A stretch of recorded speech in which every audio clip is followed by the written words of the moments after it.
Hello everyone, welcome to my channel UPSC with Lavisha. This is Lavisha, your UPSC mentor, and in today's economics class we will discuss about poverty and inequality.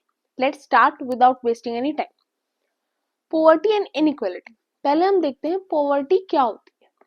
Poverty एक simple condition होती है जिसके अंदर एक individual के पास या एक family के पास इतने फाइनेंशियल रिसोर्सेस या फिर इतने पैसे भी नहीं होते कि वो अपने basic minimum standard of living को भी मैनेज कर पाए. और basic minimum standard of living के अंदर क्या आता है, एक आप खुद सोचो, एक इंसान को जीने के लिए क्या चाहिए? खाने के लिए खाना चाहिए, रहने के लिए घर भी चाहिए और पहनने के लिए कपड़े. तो ये कुछ जो बेसिक नीड्स होती हैं जो इंडिविजुअल इनको भी फुलफिल नहीं कर पाता, वो कौन सी कैटेगरी के आते हैं? वो पॉवर्टी कैटेगरी के अंदर आते हैं. अब पॉवर्टी के भी दो टाइप होते हैं. पहला होता है एब्सोल्यूट पॉवर्टी.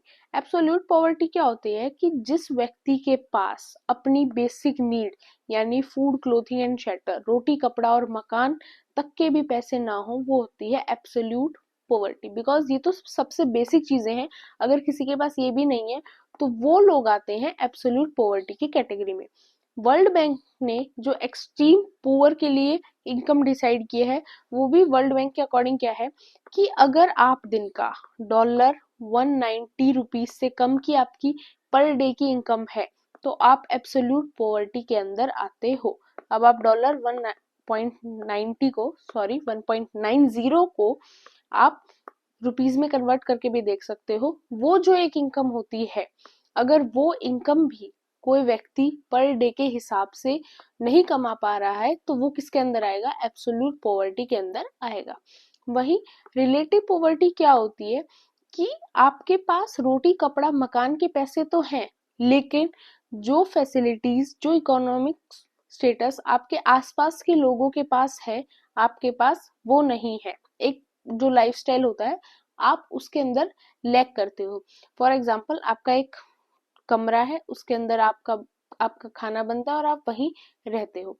वही आप साइड में देखते हो तो साइड वाले फैमिली में क्या है, उनके पास घर है, कपड़ा है, खाना है, साथ में टीवी है, फ्रिज है. नॉर्मली जो बेसिक लाइफस्टाइल की चीजें होती हैं वो भी आपके घर पर नहीं है. सिर्फ आपके पास रोटी, कपड़ा, मकान जितने पैसे हैं, लेकिन एक बेसिक लाइफस्टाइल के लिए इनकम नहीं है, तो आप कौन सी कैटेगरी में आते हैं? रिलेटिव पॉवर्टी की कैटेगरी के अंदर.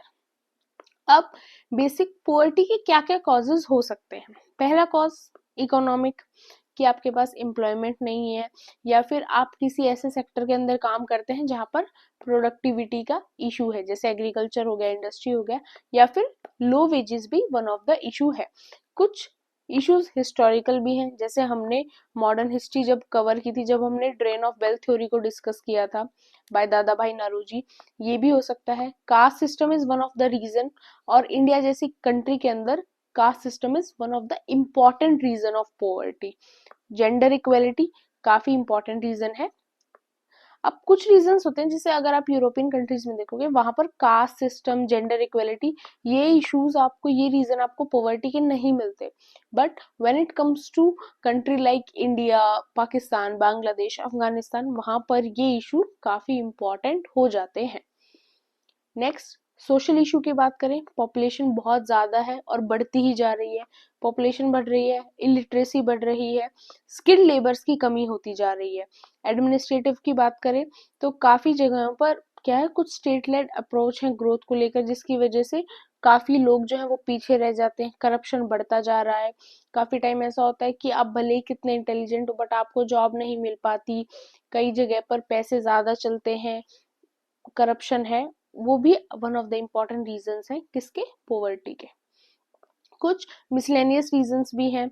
एक विसियस साइकिल होती है पॉवर्टी, जिसको अभी हम डिस्कस करेंगे. कुछ होता है कि अचानक से आपके पास सब कुछ है, रोटी, कपड़ा, मकान सब कुछ है, आपके पास आपका घर है, अचानक से अर्थक्वेक आ गया, घर टूट जाएगा, आपकी अचानक से दुनिया चेंज हो जाएगी आपके लिए. तो वो कुछ रीजंस होते हैं जो किसी के भी साथ हो सकते हैं, और ये वो रीजंस होते हैं जो अच्छे से बड़े बिजनेसमैन को भी एकदम से पॉवर्टी के आसपास ले आते हैं. सपोज करो आपकी कंपनी है या फिर आपकी कोई शॉप है, सब कुछ है, अर्थक्वेक आया, फ्लड आया, उसके अंदर वो चीजें खत्म हो गई। अब इस चीज के अंदर हम ये लॉजिक नहीं लगा सकते शॉप का तो इंश्योरेंस होगा या फिर कुछ फैमिली प्लानिंग्स होंगी। कोई भी चीज, आपकी जो इम्पोर्टेंट चीजें हैं, आपका जो मेन बिजनेस है या फिर आपका जो घर है, उस चीजों को 100% रिकवर नहीं करके देती। और इंडिया का सिस्टम में तो वैसे ही बहुत सारी प्रॉब्लम्स चलती रहती है। अब विशियस साइकिल ऑफ पॉवर्टी क्या होती है कि सपोज करो कि आप बहुत गरीब हो, आपके पास खुद के पास इतने पैसे नहीं है किसी के भी पास कि वो 2 वक्त की रोटी अच्छी तरह खा पाए या फिर 2 वक्त का खाना खा पाए।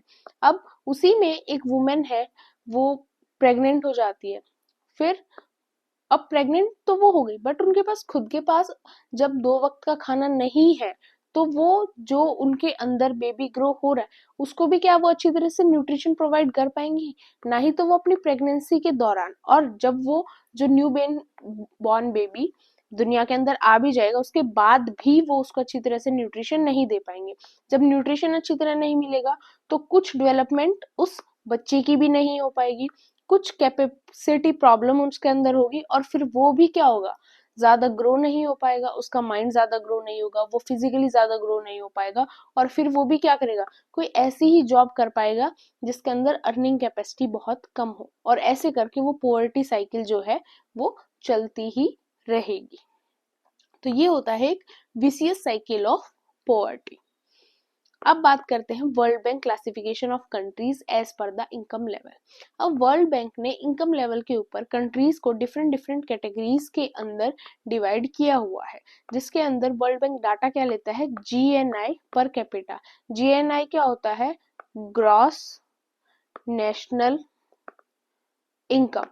और जीएनआई को हम कैलकुलेट कैसे करते हैं, जीएनआई का सिंपल सा फॉर्मूला होता है, जीएनआई का फॉर्मूला होता है कि आप डॉलर की फॉर्म में, मतलब अगर आपकी इकोनॉमी रुपीस की फॉर्म में है, तो भी उसको आप डॉलर की फॉर्म में कन्वर्ट करके आपकी जो भी पर ईयर की इकोनॉमी है, पर ईयर की नेशनल इनकम है, उसको डॉलर की फॉर्म में ऊपर लिखो, नीचे आप अपनी कंट्री की टोटल पॉपुलेशन को लिखो, फिर जो डाटा आता है वो क्या होता है, ग्रॉस नेशनल इनकम का डाटा होता है। अब वर्ल्ड बैंक ने 4 कैटेगरीज के अंदर चीजों को कवर किया है, low income, lower middle income, अपर मिडिल इनकम, हाई इनकम। अब वर्ल्ड बैंक के अकॉर्डिंग क्या है कि अगर किसी कंट्री के अंदर जो लोग हैं वो पर कैपिटा यानी पर ईयर 1036 रुपीज से भी कम एक इंडिविजुअल की इनकम मानी जाएगी, तो उन कंट्रीज को काउंट किया जाता है लो इनकम के अंदर। आप एग्जांपल के लिए ले सकते हो, अफगानिस्तान हो गया, सोमालिया हो गया, सूडान हो गया। वहीं लोअर मिडिल इनकम कौन सी होगी, कि जहां पर एक व्यक्ति की इनकम ईयरली नियर अबाउट 1000 से ऊपर और 4000 से नीचे हो। और सरप्राइजिंग नहीं है, बट इंडिया की हालत आज भी ऐसी है कि इंडिया आज भी लोअर मिडिल इनकम कंट्रीज के अंदर आती है, आपका बांग्लादेश भी, पाकिस्तान भी। वैसे ही same with the upper middle income, जहां पर 4000 से अबव और 12000 से बिलो हो, और हाई इनकम कहाँ, जहां पे मोर देन 12000 से ज्यादा की इनकम हो। जैसे एग्जांपल के लिए आपका Australia, Japan, Singapore, US, UK. अब बात करते हैं इंडिया के अंदर पोवर्टी लाइन को एस्टिमेट कैसे किया जाता है। पोवर्टी लाइन को ऐसे लाइन नहीं है, एक इमेजिनरी लाइन बनाई जाती है टू चेक कि यस, इस लाइन से नीचे के जो लोग हैं, इस लाइन से नीचे जो स्टेट हैं, वो क्या है, बिलो पॉवर्टी लाइन आते हैं, यानी वहां के लोगों की इंडिविजुअल की कंडीशन बहुत खराब है, उनके पास उनकी बेसिक नीड्स के पैसे भी नहीं है। अब एक होता है नेशनल एवरेज निकालना कि यस, इंडिया की नेशनल एवरेज पॉवर्टी लाइन की ये है, और एक होता है हम स्टेट वाइज भी डाटा निकालते हैं, जिससे हमें पता चले कि कौन सी स्टेट पॉवर्टी लाइन से नीचे है, कौन सी स्टेट जो है वो इंडिया के एवरेज पॉवर्टी लाइन का जो रेशियो है उससे ऊपर है। अब पॉवर्टी लाइन से रिलेटेड जो एस्टिमेशन डाटा होता है उसको कलेक्ट कौन करता है, national sample survey organisation institution है, which collects data regarding estimation of poverty in India. Pre independence time में पॉवर्टी लाइन से रिलेटेड चीजें क्या क्या हुई, पहले प्री इंडिपेंडेंस देखते हैं, फिर हम आफ्टर इंडिपेंडेंस को कवर करेंगे। प्री इंडिपेंडेंस में सबसे इंपॉर्टेंट है दादा भाई नौरोजी जी की बुक, जिसका नाम था poverty and un British rule in India, जो 1901 में आई। इसके बारे में हमने बहुत ब्रीफली ऑलरेडी मॉडर्न हिस्ट्री की क्लासेस में डिस्कस किया हुआ है। यहाँ पर उन्होंने बहुत अच्छी तरह बताया कि कैसे हमारी इनकम जो है वो ब्रिटिश के पास, यूके के पास जा रही है और कैसे हमारी कंट्री के लोगों के पास खाने तक के पैसे नहीं है। फिर आपकी एक नेशनल प्लानिंग कमेटी सेटअप हुई 1938 के अंदर, जिसके चेयरमैनशिप किसको मिली थी? जवाहरलाल नेहरू को। ये भी हमने ऑलरेडी डिस्कस किया था। इसके अंदर भी उन्होंने कुछ मिनिमम स्टैंडर्ड ऑफ लिविंग को सेट किया कि यस, कि जो लोगों की इनकम है वो एटलीस्ट इतनी तो पर कैपिटा पर मंथ की होनी ही चाहिए, नहीं तो वो बिलो पॉवर्टी लाइन कहलाएंगे। फिर आपका बॉम्बे प्लान आया 1944 के अंदर, वो भी थोड़ा सा मॉडेस्ट था, नेशनल प्लानिंग कमेटी से थोड़ा बेटर था। उसके अंदर थोड़ा इनकम लेवल कम रखा गया बिकॉज उस टाइम पर इंडिया की कंडीशन बिल्कुल भी अच्छी नहीं थी। अगर आप ज्यादा इनकम का लेवल रख दोगे, ज्यादा इनकम सेट कर दोगे, तो फिर तो पूरी कंट्री ही उस टाइम पर पॉवर्टी लाइन से नीचे चली जाती। फिर दो कमिटीज थी जिनको हम आगे डिस्कस करेंगे, Rangarajan committee and Tendulkar committee. ये उनका कुछ डाटा जो उन्होंने पब्लिश किया था रिलेटेड टू पुअर, रूरल का अलग किया था और अर्बन एरियाज का अलग किया था। अब देखते हैं post independence poverty line estimation कैसे हुआ। एक आपका वर्किंग ग्रुप बना था 1962 के अंदर, जहां पर उन्होंने रूरल और अर्बन एरिया के लिए अलग अलग रिक्वायरमेंट्स को सेट किया, फूड वगैरह से, सारी चीजों से रिलेटेड। नॉर्मली ऐसा माना जाता है कि जो रूरल एरियाज के लोग होते हैं उनको उनकी इनकम ज्यादा होनी चाहिए as compare to urban areas. The reason behind is कि मेन चीजें क्या काउंट होती है, बेसिक, सबसे बेसिक नीड क्या मानी जाती है? फूड मानी जाती है। अब जो खाना होता है, जो कैलोरीज होती है, फूड इनटेक होता है, वो रूरल एरियाज के लोगों को as compare to urban areas ज्यादा जरूरत होती है। क्यों?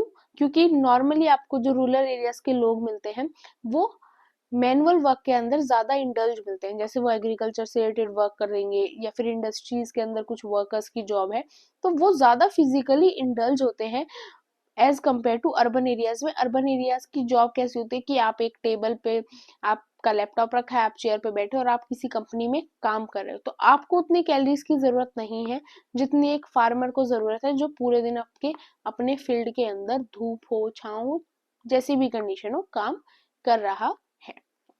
इसलिए जो डाटा होता है, जो कंडीशंस होती हैं, वो रूरल और अर्बन एरियाज के लिए अलग अलग डिफ्रेंशिएट की गई। फिर एक study I bye VM Dandekar and एनरथ इन 1971। उन्होंने पहला सिस्टमेटिक असेसमेंट किया पोवर्टी का इंडिया के अंदर, और उन्होंने क्या बताया कि किसी भी व्यक्ति के लिए, कोई भी व्यक्ति पर कैपिटा इनकम से पोवर्टी लाइन से ऊपर कम माना जाएगा अगर उस व्यक्ति के पास पर डे 2250 कैलोरीज हैं इनटेक करने के लिए, कि मतलब उसके पास इतना खाना है रूटीन का पर डे का कि वो अपने अंदर 2250 कैलोरीज को इनटेक कर पाए। अलगा कमेटी 1979 में आई, इसने भी सेम कैलोरीज के ऊपर पॉवर्टी लाइन को एस्टिमेट किया और बोला कि रूरल एरियाज के अंदर कितनी 2400 कैलोरीज से ऊपर और अर्बन एरियाज के लिए 2100 कैलोरीज से ऊपर होनी चाहिए पर डे। अगर ऐसा है तो आप पॉवर्टी लाइन से ऊपर है। Then Lakdawala expert group 1993, same इन्होंने भी वही चीजें की कि इन्होंने भी न्यूट्रिशन रिक्वायरमेंट्स को इंपॉर्टेंस दी और उन्हीं के अकॉर्डिंग अपना डाटा प्रेजेंट किया। साथ में इन्होंने किस चीज को यूज किया? CPI-IW को यूज किया अर्बन एरियाज के लिए। CPI-IW क्या है? कंज्यूमर प्राइस इंडेक्स, और IW क्या है? Industrial workers. इसके बारे में, कंज्यूमर प्राइस इंडेक्स के बारे में हमने हमारी लास्ट क्लास के अंदर डिस्कस भी किया था। वही CPI-AL क्या है, जो हम रूरल एरियाज के लिए यूज करते हैं, कंज्यूमर प्राइस इंडेक्स, और AL से मतलब है आपका एग्रीकल्चरल लेबर। देन आई आपका तेंदुलकर एक्सपर्ट ग्रुप 2009 के अंदर। इसके अंदर क्या था? सेम इन्होंने भी बात कैलोरी नॉर्म्स के ऊपर ही की, साथ में इन्होंने कुछ न्यूट्रिशनल आउटकम्स को भी साथ के साथ टारगेट किया। और उन्होंने क्या डाटा बताया कि रूरल एरिया के अंदर अगर एक फैमिली, एक हाउस होल्ड, एक व्यक्ति महीने के 800 रुपए कमाता है तो वो पॉवर्टी लाइन से ऊपर माना जाएगा, और वही अर्बन एरिया के अंदर ₹1000। और अगर हम अपनी साइड से देखें तो हमें क्या लगेगा? ये इनकम कुछ भी नहीं है। आज के टाइम पे 800 रुपए में सिर्फ आपका रिचार्ज होता है। तो आप सोच सकते हो कि इंडिया की आज भी कंडीशन क्या है। एक साइड हम भले ही इकोनॉमी में टॉप 5 पर आते हैं, बट आज भी अगर हम ग्राउंड लेवल पर देखेंगे तो इंडिया की कंडीशन काफी वर्स्ट है। नेक्स्ट आई रंगाराजन कमेटी 2014 के अंदर।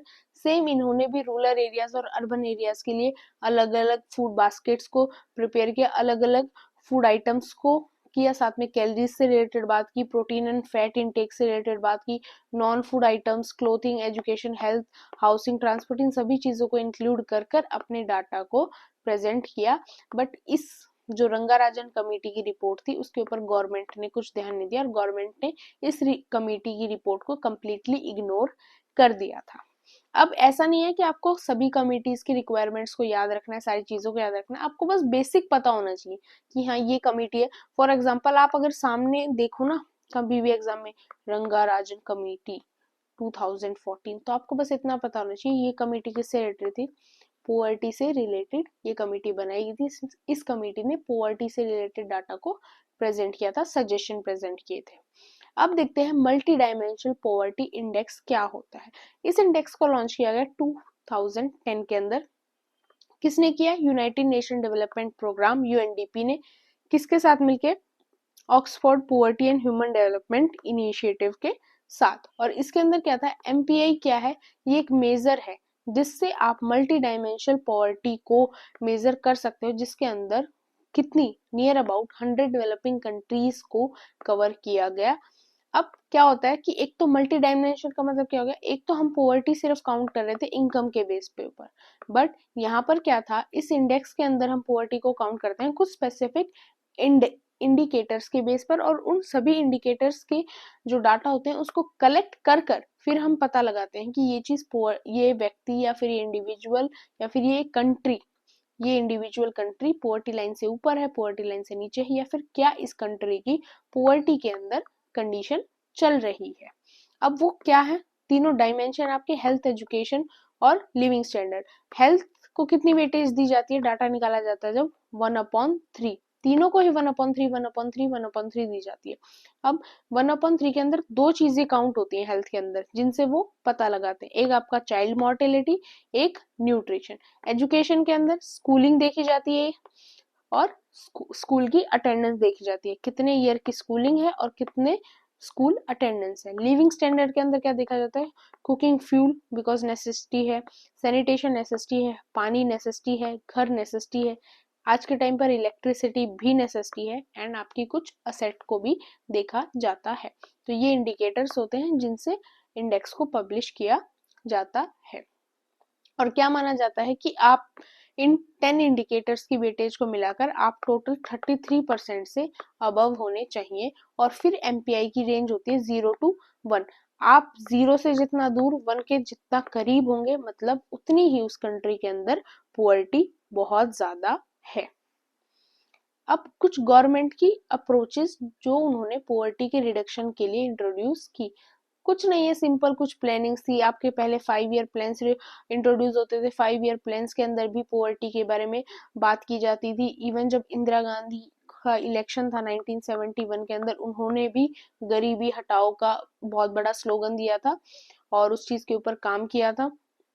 वैसे ही और भी कुछ इंपॉर्टेंट चीजें हैं, आपकी स्वर्ण जयंती, शहरी रोजगार योजना है, प्राइम मिनिस्टर रोजगार योजना है, रूरल एम्प्लॉयमेंट जनरेशन प्रोग्राम है।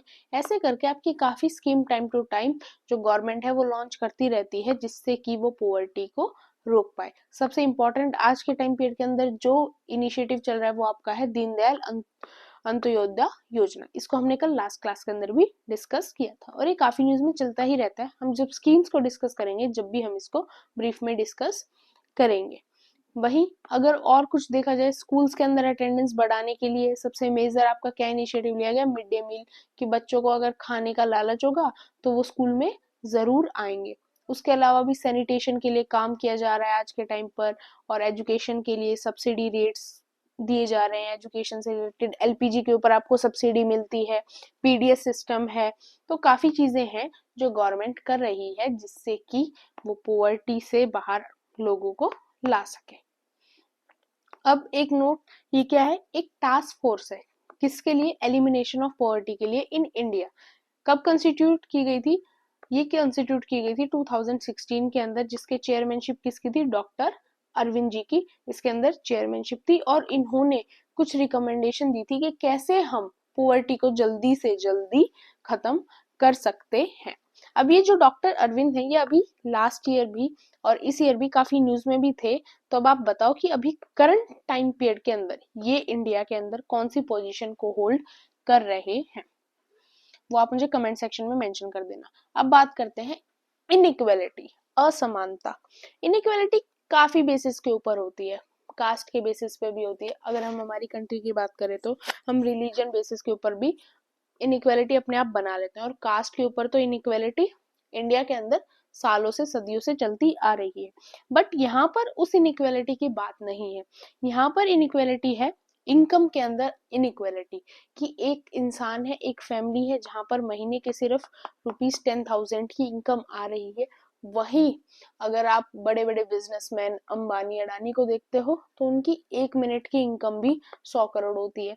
तो वो होती है इनकम इनइक्वालिटी की, यस, इकोनॉमिक बेसिस पे जो इनइक्वालिटी होती है उसकी हम यहाँ पर बात करेंगे। उसके अंदर एक चीज वर्ड यूज किया जाता है, गिनी कोएफिशिएंट। ये क्या होता है, एक स्टैटिस्टिकल मेजर होता है किसके लिए यूज करते हैं हम, इकोनॉमिक इनइक्वालिटी को शो करने के लिए एक पॉपुलेशन के साथ।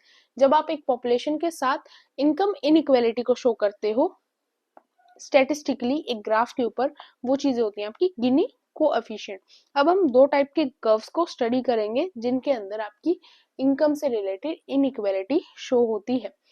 पहला है आपका लॉरेंस कर्व। अब लॉरेंस कर्व के बारे में स्टडी करते हैं। लॉरेंस कर्व में क्या होता है, जो आपकी हॉरिजॉन्टल लाइन होती है वहां पर होती है आपकी परसेंटेज ऑफ पॉपुलेशन, वहीं आपकी वर्टिकल लाइन के ऊपर आपकी होती है परसेंटेज ऑफ इनकम। और फिर हम इसको डिनोट करते हैं 0 से 1 के बीच में। 0 क्या रिप्रेजेंट करता है, परफेक्ट इक्वेलिटी, और 1 क्या रिप्रेजेंट करता है, परफेक्ट इनइक्वालिटी। और बीच में रह गया वो इनइक्वालिटी भी है पर परफेक्ट के अंदर नहीं आती। अगर एक इंसान है वो सारी वेल्थ वगैरह सब कुछ कवर कर रहा है तो वो चीजें यहाँ आ जाएंगी और ऊपर दूसरी चीजें चली जाएंगी। तो ये एक सिंपल आपको थोड़ा सा याद रखना है कि अगर आपसे कहीं पर भी लॉरेंस कर्व देखें तो आपको पता होना चाहिए कि वो कर्व ऐसे बनेगी जिसके अंदर आप हॉरिजॉन्टल के अंदर पॉपुलेशन को शो करेंगे और वर्टिकल के अंदर हम इनकम को शो करते हैं। वही इनइक्वालिटी इंडिया का, ये ऑक्सफैम की रिपोर्ट है 2020 के अंदर, जब इनकम को, वेल्थ को, नेशनल वेल्थ को इंडिया की शो किया गया था। तो अगर आप चाहो तो एक बार इस डाटा को गो थ्रू कर सकते हो, सिर्फ एग्जाम्पल के लिए, अंडरस्टैंडिंग के लिए, इंपॉर्टेंट एग्जाम पर्सपेक्टिव से नहीं है। अब बात करते हैं अदर मेजर्स क्या क्या है इनइक्वालिटी के। एक है इनकम क्वांटाइल रेशो, जिसका क्या मतलब होता है, ratio of the average income of the richest 20% of the population to the average income of poorest 20% of the population. अगर हमें निकालना है इनकम क्वांटाइल रेशो, इसके अंदर हम क्या करेंगे, हम इंडिया के टॉप 20% रिचेस्ट पॉपुलेशन का डाटा लेंगे, उसके साथ क्या लेंगे, 20% पुअरेस्ट जो है उनके साथ उस चीज को कंपेयर करेंगे और इनइक्वालिटी को देखेंगे। वही अगर हम पल्मा रेशो की बात करें, उसके अंदर क्या होता है, आप 10% रिचेस्ट डाटा लोगे, रिचेस्ट पॉपुलेशन का डाटा लोगे इनकम का, और नीचे क्या रखोगे, 40% पुअरेस्ट जो है इंडिया के अंदर उनका डाटा लोगे इनकम का, और फिर उस चीज को कंपेयर करोगे, इनइक्वालिटी को कंपेयर करोगे, वो आपका क्या होता है, पल्मा रेशो होता है। अब एक नेक्स्ट है कुजनेट कर्व। कुजनेट कर्व क्या है, एक रिलेशन को स्टडी करने का तरीका है, किसके बीच में, इकोनॉमिक ग्रोथ के बीच में और इनइक्वालिटी के बीच में क्या रिलेशन है उसको स्टडी करने का है। नॉर्मली ऐसा माना जाता है कि जरूरी नहीं है कि कोई कंट्री ग्रो कर रही है, अगर किसी कंट्री की इकोनॉमी ग्रो कर रही है तो ऐसा जरूरी नहीं है उस कंट्री के अंदर इनइक्वालिटी जो है वो भी कम होती जा रही है। नॉर्मली ऐसा है कि मान लो इस साल इंडिया काफी स्पीड से ग्रो कर जाए तो क्या एक ही साल के अंदर इंडिया से इनइक्वालिटी भी खत्म हो जाएगी, नहीं, नहीं होगी। लेकिन अल्टीमेटली कुछ सालों में, अगर कुछ सालों में कंटिन्यूअसली इंडिया ग्रो ही करता रहेगा तो कहीं ना कहीं फिर उस चीज का इम्पैक्ट इनइक्वालिटी के ऊपर आना स्टार्ट होगा और धीरे धीरे इनइक्वालिटी जो है वो कम होती चली जाएगी। अब सिंपल सा है, यही है रेशो क्या बनेगा, कर्व कैसे बनेगा आपका, ऐसे बनेगा कि यस, अगर बिकॉज एक चीज मानकर चलो, अगर किसी कंट्री की ग्रोथ स्पीड से बढ़ रही है, क्यों बढ़ेगी, नए प्रोडक्ट्स लॉन्च हो रहे हैं, कंट्री के अंदर नई इंडस्ट्री सेटअप हो रही होंगी, जो एग्रीकल्चर प्रोडक्टिविटी है वो भी इंक्रीज हो रही होगी, तो अल्टीमेटली क्या है, सारी चीजें हो रही हैं, तो अगर इंडस्ट्रीज ग्रो हो रही है तो वर्कर्स की इनकम भी ग्रो हो रही है, एग्रीकल्चर प्रोडक्टिविटी ग्रो हो रही है तो फार्मर्स की इनकम भी ग्रो हो रही है। तो अल्टीमेटली अगर एक कंट्री ग्रो कर रही है, एक कंट्री की इकोनॉमिक ग्रोथ हो रही है, तो वहां कहीं ना कहीं इनइक्वालिटी कम भी होगी, धीरे धीरे सही, स्पीड से सही, लेकिन इनइक्वालिटी कम जरूर होगी। ये आपका क्या शो करता है, कुजनेट कर्व से यही चीजें आप शो कर सकते हो। अब इनइक्वालिटी के कॉजेज क्या होते हैं, सिंपल होता है, अनइवन डिस्ट्रीब्यूशन है इकोनॉमिक ग्रोथ का, कुछ टैक्स से रिलेटेड चीजें होती हैं, कुछ लोग टैक्स पे नहीं करते हैं, उन चीजों के अंदर बच जाते हैं, कुछ लोगों को बहुत टैक्स पे करना पड़ता है, वो बच नहीं पाते बिकॉज वो करप्ट नहीं होते, कुछ जॉब स्कीम्स होती हैं, कुछ उनका फायदा उठा लेते हैं, कुछ जॉब स्कीम्स का फायदा नहीं उठा पाते, काफी लिबरलाइजेशन जो है उससे डीरेगुलेशन है लेबर का, प्रोडक्ट मार्केट्स का, कुछ चीजें प्रॉफिट में रहती हैं, कुछ चीजों का सीजन होता है, तो काफी यही चीजें हैं जिनकी वजह से इनकम के अंदर तो चेंजेस, इनइक्वालिटी मेंटेन रहती ही है। इम्पैक्ट क्या आता है इनइक्वालिटी का, पहली चीज तो कुछ लोग पोवर्टी, रिलेटिव पोवर्टी को फेस करते हैं, एब्सोल्यूट को फेस नहीं करते, रिलेटिव को फेस करते हैं। कुछ क्या होता है, हेल्थ केयर और एजुकेशन से रिलेटेड आता है। अब पुअर सिटीजन है, वो अपने खाने के पैसे तो उसके पास हैं, बट उसके पास इतने पैसे नहीं है कि वो अपने बच्चों को एजुकेशन प्रोवाइड कर पाए या फिर एक अच्छा हेल्थ केयर प्रोवाइड करवा पाए। तो उन चीज, अब कोई इंसान एजुकेशन नहीं लेगा तो वो आगे ग्रो कैसे ही करेगा, बिकॉज आप चाहे बिजनेसमैन बनते हो लाइफ में, बट उस चीज के लिए भी एजुकेशन काफी ज्यादा जरूरी है, एक बेसिक नॉलेज आपके पास होनी ही चाहिए। कुछ क्या होता है कि कई बार क्या होता है, कुछ एंटरप्रेन्योर्स रिस्क लेने के चक्कर में, उनके पास बहुत कुछ होता है, वो सब कुछ खो भी देते हैं। कुछ जो अपने स्लो एंड स्टडी वाली फिलॉसफी में बिलीव करते हैं, वो धीरे धीरे करके ज्यादा ग्रो हो जाते हैं, तो इनइक्वालिटी क्या है, मेंटेन रहती है। अब कुछ मेजर्स भी हैं जो गवर्नमेंट इंट्रोड्यूस करती है टू रिड्यूस इनइक्वालिटी, खत्म आप नहीं कर सकते कभी भी, ऐसा नहीं हो सकता कि कंट्री के अंदर 10 लाख की पॉपुलेशन है, 10 लाख के 10 लाख जो है वो सभी सेम इनकम को अर्न करें, ऐसा पॉसिबल नहीं है, बट आप कुछ टर्म्स पर इनइक्वालिटी को रिड्यूस करने की कोशिश कर सकते हो। कैसे कर सकते हो, आप अपनी टैक्स पॉलिसी के अंदर कुछ चेंजेस किए जा सकते हैं, कुछ जो गरीब फैमिलीज हैं उनके लिए कुछ स्कीम्स लाई जा सकती हैं, कई चीजों पर उनको सब्सिडी दी जा सकती है, पेंशन प्रोवाइड करती है गवर्नमेंट, मिनिमम वेज रेट्स को फिक्स करती है, उनसे रिलेटेड प्रोविजंस को निकालती है, free of cost education provide करती है, हेल्थ सर्विसेज प्रोवाइड करती है, ताकि सभी को एजुकेशन मिल सके। कुछ बजट से रिलेटेड चीजें होती हैं, कुछ लेबर इंटेंसिव सेक्टर्स होते हैं, कुछ और इंडस्ट्रियल सेक्टर्स होते हैं जहां पर ज्यादा से ज्यादा जॉब क्रिएट करने की कोशिश की जाती है।